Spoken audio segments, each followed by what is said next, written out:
investor atau perusahaan-perusahaan yang masuk di Papua. Perusahaan sawit saja, dari catatan kami ada 36 perusahaan.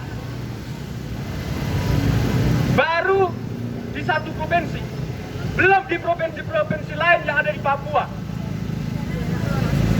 Dan ini menunjukkan bahwa di tanah Papua yang dikatakan sebagai surga dunia, itu nyata kawan-kawan. Tapi kita juga tahu, melihat sendiri bagaimana masyarakat Papua atau bangsa Papua yang hidup dalam kemiskinan, hidup dalam ketidakadilan, hidup dalam ketertinggalan. Betul tidak kawan-kawan? Betul.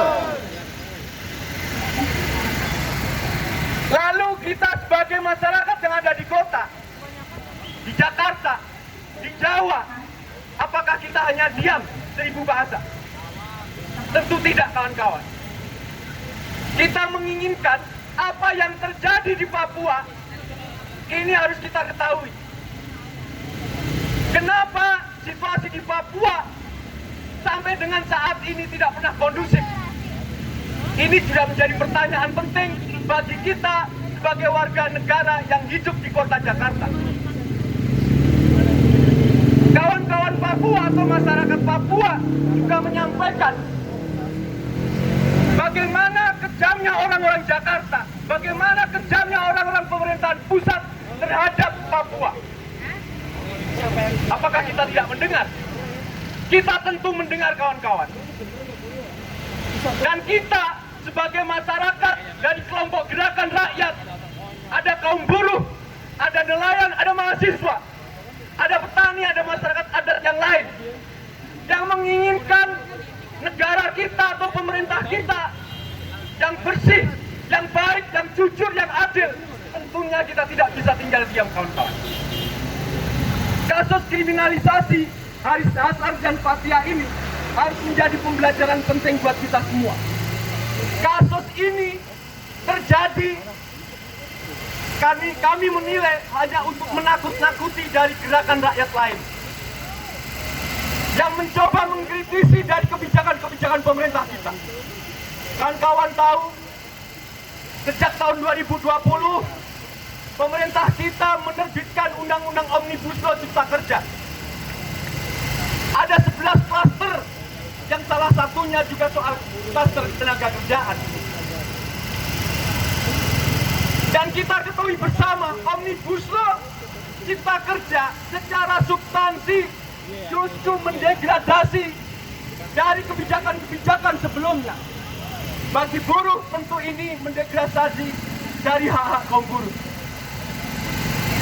Substansi dari Undang-Undang Cipta Kerja, klaster ketenaga kerjaan, kawan-kawan bisa lihat secara langsung bagaimana prakteknya. Dengan pemerkosaan, dengan adanya perluasan konsesi tambang dari Blok Wabu, dari data dikatakan bahwa di Papua perbandingan personel keamanan dengan warga sipil adalah 1:97.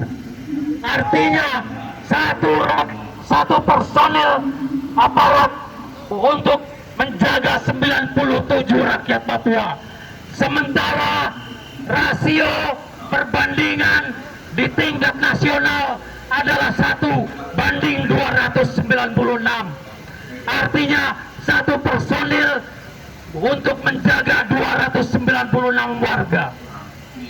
Artinya adalah 3 tahun terakhir 21.600 personel keamanan non-organik dimobilisasi ke tanah Papua. 21.600 itu belum personel organik yang memang sudah ada di Papua. Dengan diberikannya lahan konsesi 23.000 hektar kepada PT Tobalkom Del Mandiri, itu juga berkonsekuensi ada penambahan satu distrik komando teritorial TNI di Blok Sugapa. mobilisasi aparat keamanan jauh melampaui mobilisasi aparat keamanan di seluruh Indonesia.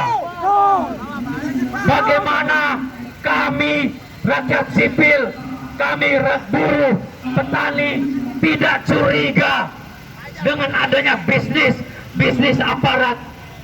Dan lagi kawan-kawan, sejak tahun 98 TNI kita mempurnawirawankan diri untuk menguasai perusahaan-perusahaan, untuk menguasai bisnis-bisnis, baik itu di pabrik industri manufaktur ataupun di pertambangan.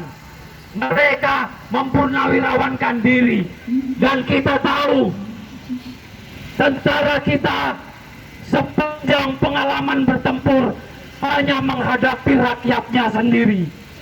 Kawan-kawan setuju? Sejak tahun 98 pengalaman TNI kita hanya bertempur melawan rakyat sendiri. Tahun 65, tahun 78, tahun 98, dan sekarang beberapa perjuangan petani di Seto Jenar, di Karawang, dan lain-lain adalah pengalaman tempur dari aparat kepolisian, dari aparat TNI. Untuk apa kawan-kawan? Untuk melawan rakyat sendiri. Dari mana kita bisa percaya ada pejabat bernama Luhut Binsar Panjaitan ketika Haris Azhar dan Fathia mengeluarkan riset akademik berdasarkan penelitian, berdasarkan survei, berdasarkan ilmiah, scientific, tapi dibalas oleh Luhut, oleh negara dengan pemenjaraan. Terakhir dari saya, kita setuju penjara bagi kita bukan tempat orang bersalah, tapi tempat penguasa membuktikan kekuasaannya. Penjara adalah tempat yang tepat bagi Luhut Binsar untuk membuktikan kekuasaannya, bahwa rakyat miskin, bahwa Haris Fathia, bahwa aktivis HAM bisa dibungkam dengan cara, dengan dalih palsu berupa mengikuti aturan hukum, padahal hukum berada di bawah asas dan prinsip demokrasi. Terima kasih kawan-kawan. Jika saya setuju oleh kawan dari Del Pedro, maka pastikan dia tidak bisa keluar dengan kita berdiri di sini. Satu hal, Bapak Kepolisian, saya dapat informasi bahwa hari ini semua sidang ditunda, semua sidang dibatalkan karena sedang ada Luhut Binsar Panjaitan. Institusi pengadilan, institusi yudikatif telah tercoreng mukanya oleh kekuasaan, oleh orang kaya. Luhut Binsar Panjaitan berharta 780 miliar. Kita setuju nanti mendorong Komisi Pemberantasan Korupsi untuk mengusut, untuk memeriksa bagaimana ada seorang pejabat negara memiliki kekayaan sebanyak itu. Oke kawan-kawan, hidup buruh yang melawan, hidup perempuan yang melawan, hidup rakyat Papua yang melawan, hidup kaum tani yang melawan, hidup pelajar yang bersolidaritas dan melawan. Terima kasih, selamat siang. Wassalamualaikum warahmatullahi wabarakatuh. Kemerdekaan itu adalah hak setiap bangsa, termasuk suku bangsa Papua. Oleh karena itu, untuk melawan segala bentuk kriminalisasi dari rejim kriminal ini, untuk melawan setiap penindasan dan pengisapan, maka teruslah bangun solidaritas seluas-luasnya. Bangunlah persatuan yang sekuat-kuatnya agar kekuatan rakyat kelak bisa punya kekuasaan. Kekuasaan untuk memaksa setiap rejim kriminal untuk segera turun dan tunduk di bawah kekuasaan kaki rakyat. Demikian. Waalaikumsalam warahmatullahi wabarakatuh.